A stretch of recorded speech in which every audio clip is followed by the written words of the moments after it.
Hey everyone, welcome back to the channel, and today I'm going to be predicting the Pac-12 South standings. North standings, my predictions will come either today, later, or in a couple of hours, or tomorrow. Anyway, let's get right on to it. The first team I have is Utah, who I have going undefeated.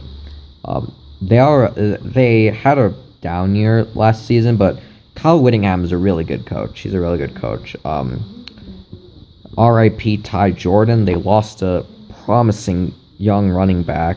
They lost a really promising young running back, and I feel really bad. And that's an R.I.P. to him, and I hope he's doing well in heaven. Utah's standpoint, they usually have a pretty good roster. They're the one Pac-12 team that actually focuses on defense. In a bigger way than what the other teams do, as proven obvious by the UCLA-Washington State game, which finished, if I remember correctly, 67-63 UCLA, where you had to come back that huge deficit just to even have a chance to win in the final seconds of that game. But anyway, speaking of that, Utah, they just have to figure out who the quarterback is going to be. I think Charlie Brewer is going to be the starter. He transferred to Utah. However, I'm not really sure what is going to happen down there in Salt Lake City. But nonetheless, they should roll down the schedule easy. They're out of conferences. San Diego, I think it's San Diego State, BYU, and Weber State. They should be able to beat all three. And the toss-up game, of course, is against USC and maybe Oregon. Or they also play Oregon. I'm pretty sure of that. But other than that, I think they should be able to beat they should be able to beat everyone else. So 12-0. Next team, USC. They have Keaton Slovis, who's heading to the draft this year. He's a really, really, really good player. I have to admit that. He led the comeback again, even though it started with a huge kick return. That was like a 50-yarder kick return though. Even though that he led the drive to come back against UCLA, final game of the year, last season. In the Rose Bowl, he's a pretty good quarterback. USC is also collectively one of the best teams in the Pac-12 year in and year out. It's rare to see USC not do good. It's rare to see them not do good because they have really good recruiting and a really good team around them. Concerns about why Clay Helton hasn't been fired yet, though, because I think Clay Helton should have been fired a long time ago, honestly.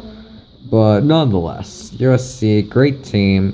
Have them losing to Utah, and we're going to beat USC this year. If we don't, you can come back to this video. You can come back to this video if we do not beat USC, and I'll read all of those comments if we do not beat USC. Trust me, we're going to beat USC this year. Next up, UCLA Bruins at 8-4. We have on the roster guys like Dorian Thompson-Robinson. He's a pretty good quarterback. Losing Demetric Felton hurt, but nonetheless, we bring one of the most experienced rosters in the Pac-12.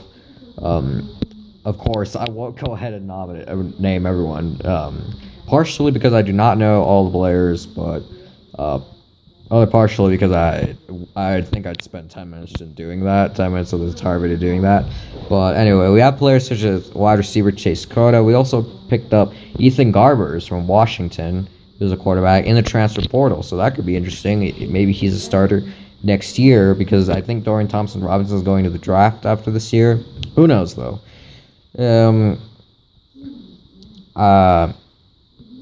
LSU, our game against LSU, while it doesn't make or break our season, it could set the tone for what we do, because it's an early game, tough opponent, at home, that could make or break our season potentially. However, I think we should be able to beat Hawaii, Fresno State, Arizona, Colorado, then toss-ups against Oregon, Washington. I have us losing. Technically, currently, I have us losing to Oregon, Utah, LSU as of now, and Washington. I have us losing to those 4 teams. Then we beat the rest. But anyway, that's just a quick. A hint as of a new UCLA video prediction. Again, I did one back in March. Did one back in March too. This is a more accurate version. This maybe coming in the next week or so. Then Colorado. They had a pretty good season last year.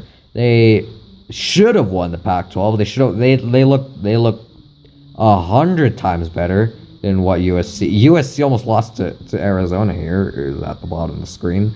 They almost lost to Arizona.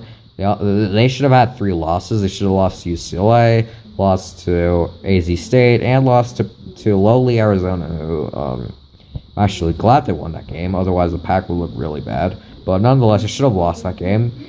Colorado, though, the only reason why they didn't win is because, well, 2 reasons. One, they play San Diego State because of COVID, and because, well, they couldn't play a Pac-12 opponent because of COVID, so they went to play San Diego State and 1, and 2 because of COVID. Well, they couldn't play the game. And we handled it so bad that we excluded them, and Washington. We excluded Colorado and Washington from the conference championship talks, but that is another issue completely. Colorado, they could be decent. They could be on the rise. 7-5 for now. They do play Texas A&M, which is tough. Well, they do play Texas A&M this season, which is tough. I see them on the rise, but this isn't going to be the breakout year just yet. Maybe next year or in 2023 is a year where they explode in their potential, but I just don't see it yet.